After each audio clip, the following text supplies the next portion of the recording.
Welcome again, folks, to the channel La Geometry. Today, I'm going to do for you calculus, the first principle or the definition of calculus. A very important concept that you need to understand as your basic foundation of calculus. Now, what am I going to do here? I start first by drawing a parabola and I name it f of x. Why am I having a parabola? Because I need to have a smooth, continuous function. Then, on this particular parabola, I draw a straight line. We can name that g of x. Now, I draw a straight line in such a way that it cuts or intersects the parabola in 2 points. That is point P and point Q. Then, from there, what do we do now? I'm going to say the x value of point P must be x. That means that is x.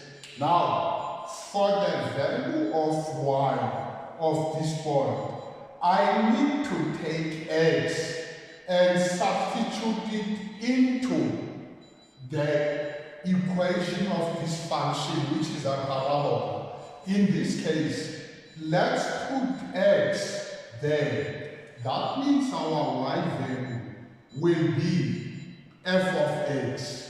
Now we have f of x there, because it is the y value for this point. Next thing, what do I do now? I measure or I take the distance from here up to there, which is my distance between these 2 points. Now that is point Q. In terms of x, I would say, because from here to here it is x, from here to there it must be x plus this distance. Let's call the red line h. Now we have got h here. Now, the x plus h is the x value of that point. That is x plus h. Now I want the value of y of this point. In other words, I'm looking for that value. What must I do?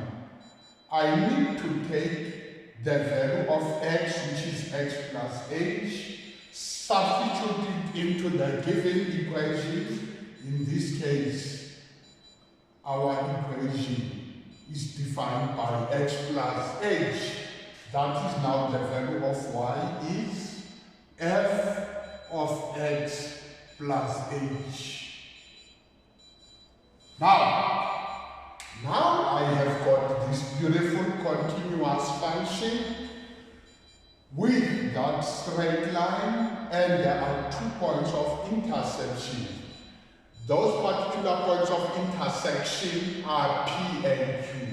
Now what I want us to do next is, let's pin this point. We let it be rigid. In other words, it does not move. It would remain there. We are going to move this point closer and closer and closer into that particular point and see what happens in terms of the rate of change. Remember, in calculus, we are studying the rate at which change is occurring.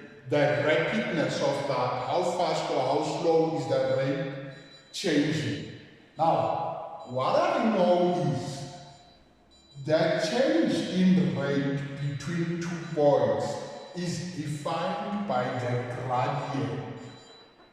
That means in this case, I'm looking for the gradient of PQ.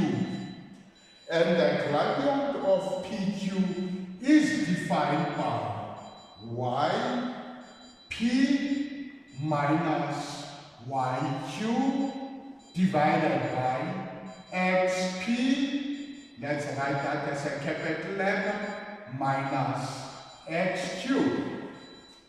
Now, remember that this one is rigid. Then, I am now going to try and determine the gradient of that. Determining the gradient of this now, we substitute those points. That will be the y value of q. Y value of q is f of x plus h minus this one. The y value of p, the y value of p there is f of x. Folks, I think we should change this around. Let's have q there, let's have p there, and let's have q here, let's have p here, because of my substitution there. Now, next thing, we take the x value of q, which is x plus an h, minus, which is that one, the x value of p there, which is x. Now, what do we see here? In the denominator, we have like terms. That means the gradient of PQ is equal to f of x plus h minus f of x divided by h, because this is going to cancel that. Let me take my ruler again and underline that. Now, let's do what we said we are doing now. This is the rate at which the change is going to occur here. What I'm going to do is, I'm going to move this point closer and closer into that point and see what is happening. Now, when we do that, remember that this point P has the value of x, which is x, and the distance from here to there is x. And that one has the value of x, which is x plus h, and the distance between these 2 points is defined by h. Meaning that, as we move this one closer and closer and closer into this one, a change is going to happen to h. Because I'm moving that closer, this will also move closer, meaning that the closer I come to P, the smaller the value of h becomes. Folks, I want to explain this again. We determine the rate of change when point Q is moved towards point P, and point P is kept rigid. We start that. It would be f of x plus h minus f of x divided by h, where h is the distance between the 2 points. Now I'm saying to you, when we move Q closer and closer and closer to P, what happens to h? H becomes smaller and smaller and smaller. Now, I want you to look at this and think of this now. If that h, Q, comes closer and closer, h is becoming smaller and smaller, closer and closer, h is becoming smaller and smaller. What happens when Q is right on top of P?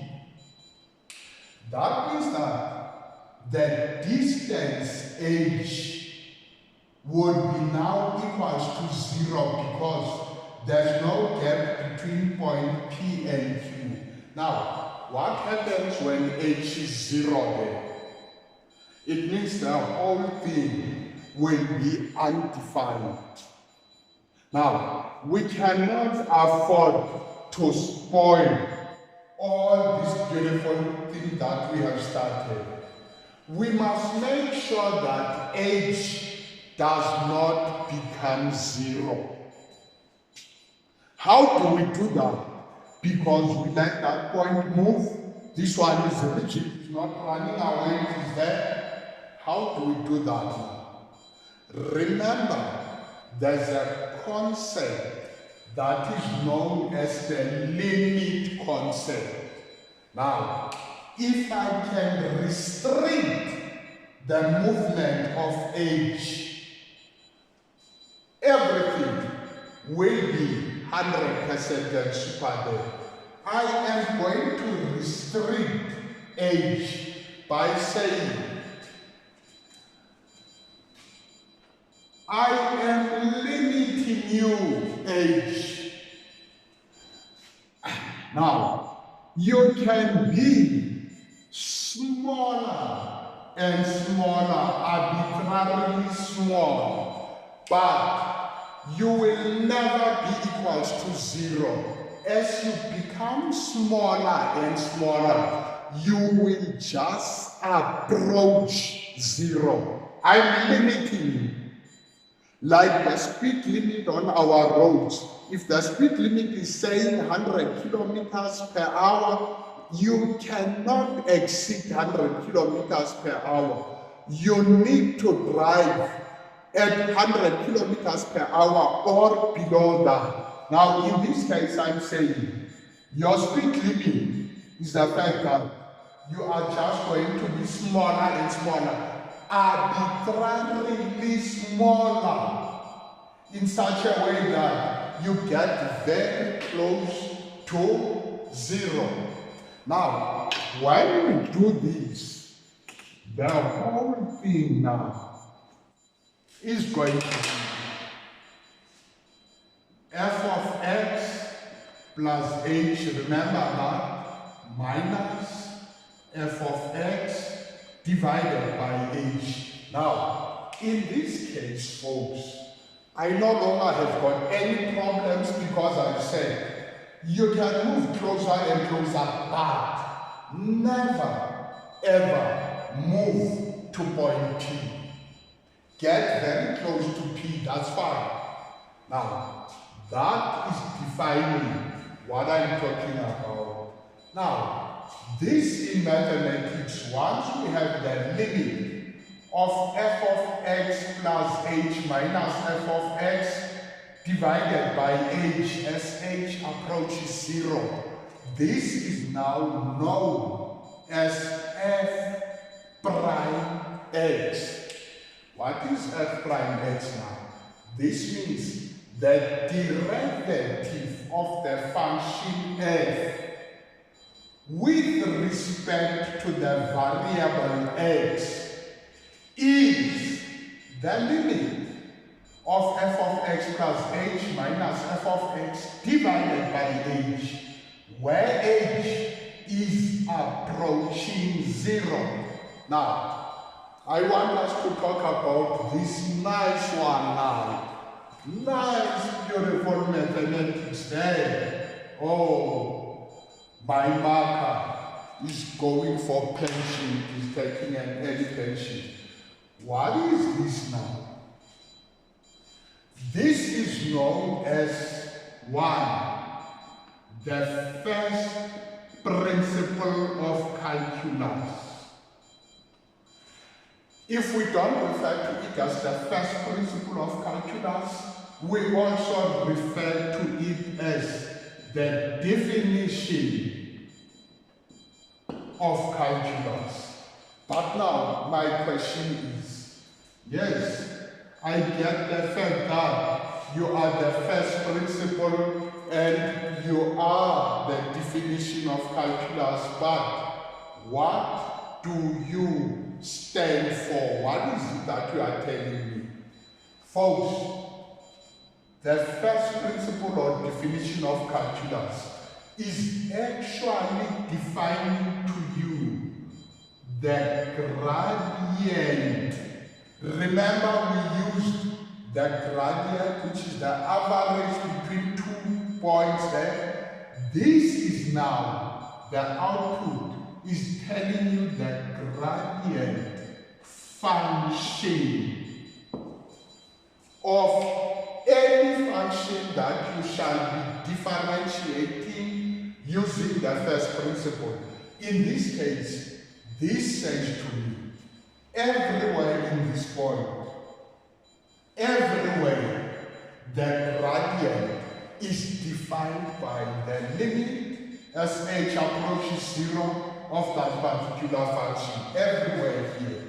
You can also use it to determine the instantaneous gradient at one point.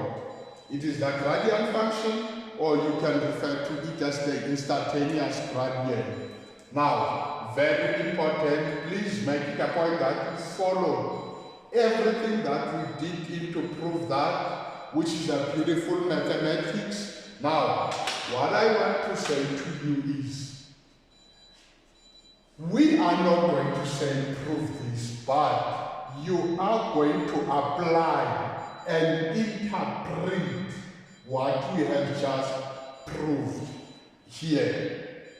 Folks, let me just end it there by saying, please go to our channel, like our channel, subscribe, share it with your friends so that you don't succeed alone, you don't pass alone, pass with others.